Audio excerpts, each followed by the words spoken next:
We're on a quest to find the best sandwiches on earth. I've been eating sandwiches my entire life. If you know me, sandwiches are my favorite food, and I'll travel to every corner of this planet to find the best one. So hit that subscribe button and come with us on the most epic sandwich journey this world's ever seen. And we're kicking this new series off flying halfway around the world to try one of the most hyped up sandwich shops in the entire country. We're in Australia trying what people say is one of the best sandwich shops in Melbourne. This is Hector's Deli. It was started by a 2 Michelin-starred chef who walked away from fine dining with one goal in mind: to create the best sandwich in Australia. But the real question is, does Hector's really have one of the best sandwiches in the world? And what exactly makes this place so different from every other sandwich shop? Today, we're going inside the kitchen to find out, and let's see if it lives up to the hype.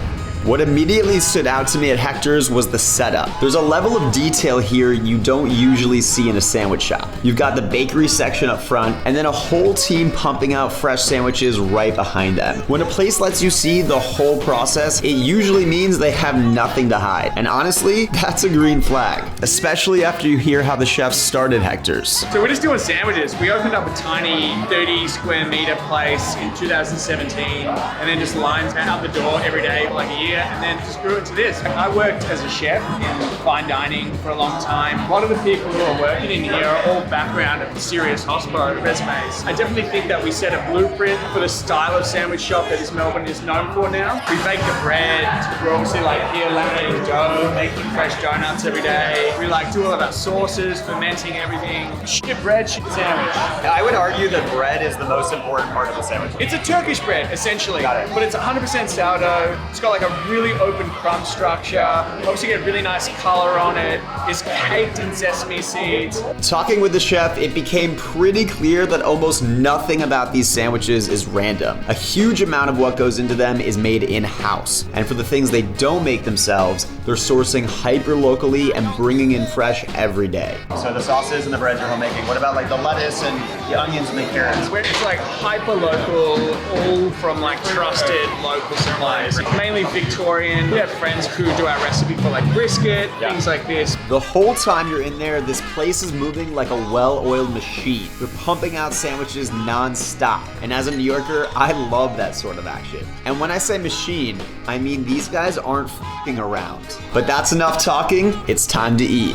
All right, we're gonna start off with their famous beef and pickle sandwich. It's interesting they call it beef and pickles here because this is just a pastrami sandwich. And in the US, no one calls pastrami beef, but we're in Aussie now. We're not in New York. Looks incredible. Look at the edges. You got that nice golden crust.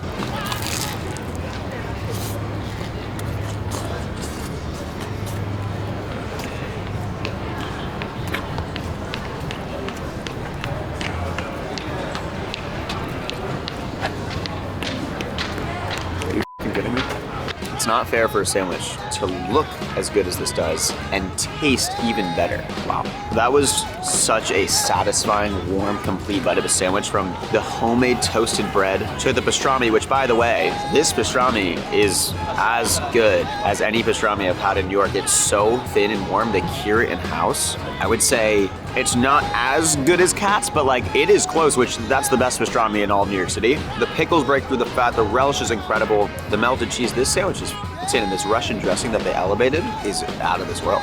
I was today years old when I learned that toasties are actually from Australia, not Britain. I thought like London created the toastie, which was a big mistake because I think that's gonna cause a lot of controversy and potentially a battle between the Brits and the Aussies. But now I can give full credit to Australia for actually inventing the toastie. That's a certified JDR fact. And execute. The Aussies are just doing it right. They figured it out. And quite frankly, I don't know why we don't have toasties back in New York, because a toasted sandwich just tastes way better than a non-toasted sandwich. You get the crunch, the meltiness. And if you've made it this far in the video, drop a like, comment, and subscribe so we can continue to find the best food and experiences and show them to you guys. All right, we also got their roast pork sandwich with pesto and a spicy red pepper vinaigrette. Wow, look at the sauce game. They load it up with sauce. That looks delicious. I love when places with sesame seed bread put a lot of sesame seeds on it. They load that bread up. Okay, here we go. You know, the first bite to me is always so interesting. There's kind of a science behind it. Like, guys, if you were about to take this bite, do you take the corner bite? Do you take the middle bite? Are you crazy and take the back bite? In my mind, you always start with the corner bite to set yourself up for success on the other bites. But I'm curious what you guys think. Here we go.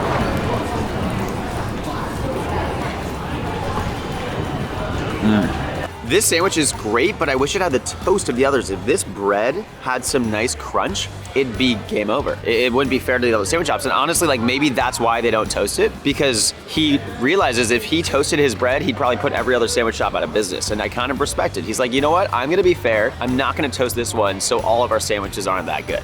I'm gonna leave some fair wiggle room for other people to compete in the city.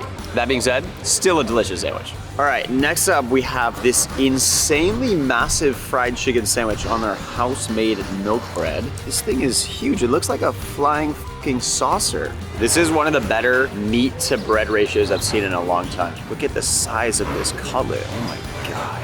All right, this is gonna be a really challenging bite.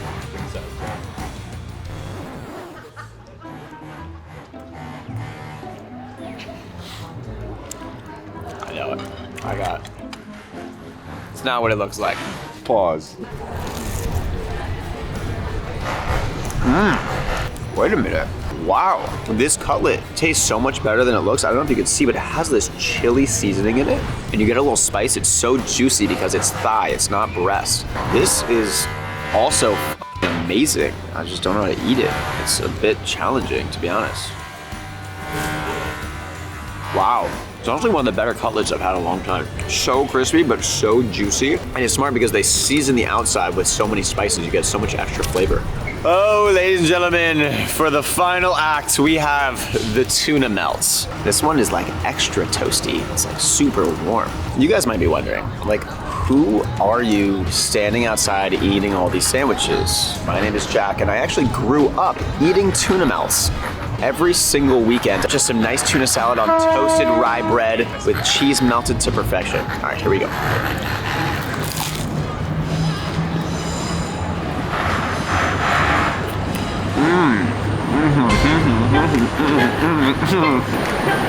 You know, when the food makes you dance a little bit and it hits you in the soul, that's when you know. Now, this might not look like the prettiest sandwich, but it kind of hits that nostalgic vibe within me of a sandwich I grew up on eating every weekend and love.